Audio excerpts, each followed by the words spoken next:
seen émission parole d'expert moo dellu si tey di waxtaanee lu am importance ak njëriñ ci tool muy moto pompe. salaamaaleykum sëñ bi na nga def. sëñ bi na ngeen def waay sant yàlla. noo tudd. Pape Doudou Gueye.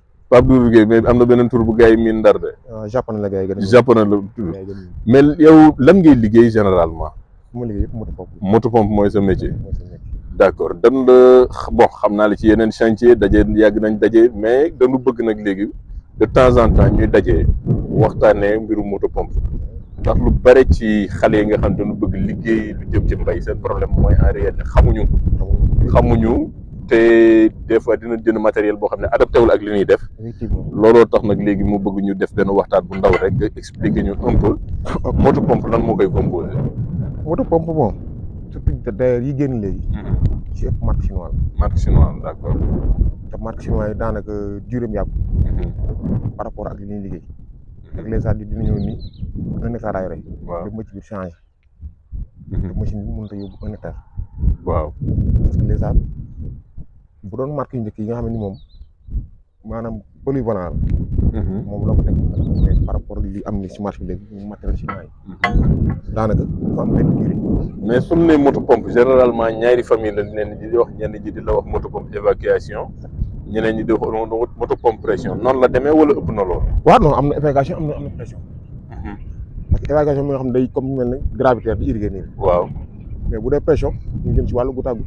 waaw asperseur xam nga. d'accord ak pousse bu sore. waaw yooyu mooy wàllu pression. léegi soo doon décrire moto pompe bi ñu taxaw nii nan nga koy séparer dafa am ay parties yoo xam ne mën nga ko def en plusieurs parties wala benn bloc rek lay doon. non ñaaral mun nag. ñaar ni 50 bi. mën nga ko def nekk 80. waaw non li ma bëgg xam mooy moto pompe damay dégg benn partie ñu naan aspersion ñii di wax radiateur. non kii moom kii la irrigation la. irrigation évacuation la moto pompe maanaam du pression. du pression d'accord donc lan mooy nekk différence bi entre. corps évacuation. lan mooy corps moo nekk nii. pièce bi mooy corps bi. bii sax peut-être mën na nekk parce que corps 50 la. waaw mais beneen bu 80 boobu pour évacuation. waaw. mais ba tey bii du corps pression. d'accord mën na dool mais du corps pression. d'accord évacuation la. d'accord beneen partie bii ci suuf nu mu tudd. kii mooy moteur bi. moteur bi moteur moo nekk nii. d'accord ak réservoir am. moteur moo nekk nii. d'accord donc moto pompe daal corps de pompe la ak moteur. waaw d'accord d'accord léegi yow su fekkoon da ngay conseil nit mu bëgg jënd moto pompe nan nga koy conseil c'est-à-dire dafay laaj nga def dimensionnement réseau bi xam ñaata la soxla ci surface. waaw pour ni que lii ngay jënd wala da ngay adapté moom li nga xam ne jënd na ko ba pare. mu ñaari nit ñi fi bu ñu jënd duñu tàggoo. ñu leen jënd rek indi. te technicien boo ñëwee indi moom idée ma loolu lay wax mais su fekkoon ne ñu dem gis technicien bi ànd ak moom jëm terrain bi mu xoolal ko ni bii baax na laa du am problème. waaw mais ni la plupart dañuy jënd seen bopp. d'accord technicien yi boo jëndee sa bopp boo ñëwee du sore parce que mënoo jënd moteur 1 million ma ñëw mu naan ko baaxul. waaw parce que loolu tamit seetlu naa ko suñu demee ci ñaay bi. ñu ci bare dañ naan la moto moom Badli Bois la ñuy jënd. est-ce que adapté na ak foofu wala dañu gis rek seen morom jënd ko ñu jënd. Badli Bois benn. waaw man ci wàllu conseil xëy na corps mun naa ko jël. waaw mais moteur bi baaxul. parce que ni ñu ko defee garanti wul. d'accord chaque fois day paat. ndax ma resool teg ci pap yàqay te loolu du liggéey. garanti wul. 1500 boo demee au niveau de Fouta. dawatu fa. déedéet tàngoor mënul dégg tàngoor. d'accord mais zone boobu sax dafa mel ni 1115 day gis ñuy dem. 1115 yi baax na. mais mu gën a baax ñu gën a économique gasoil. côté boobu. d'accord mais ban moo gën selon toi ci moto pompe. moto pompe bi léegi bi gën mënutoo xam ndax chinois yi yàq chinois dafa na original dafa na adaptable. dëgg la surtout am na yeneen yu gën yoo xamante ne si xoola dañ dafa mémoire. bu dee 1 mois pare na ci. ah bon ah bien sûr gars yi romb na ko. ah bon waaw léegi moo tax sax boo xoolee électricité bi ëpp doole ak solaire bi. ñun ñi commencé na xam loolu. waaw léegi moteur ambulancier bi day paan nga bëgg sonn dépense balaa jàpp sa kese. ñu jënd beneen.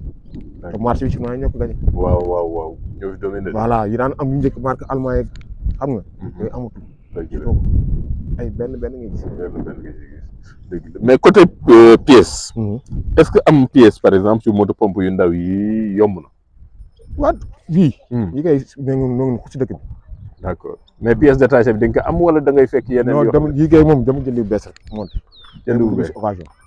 d'accord yii moom du parce que yi naan nangu occasion ak yii bokkul.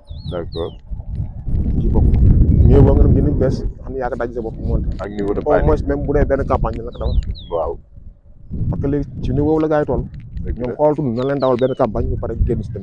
dëgg la loolu de moom surtout nag bi courant bi ñëwee solaire bi lii moom daanaka dee na.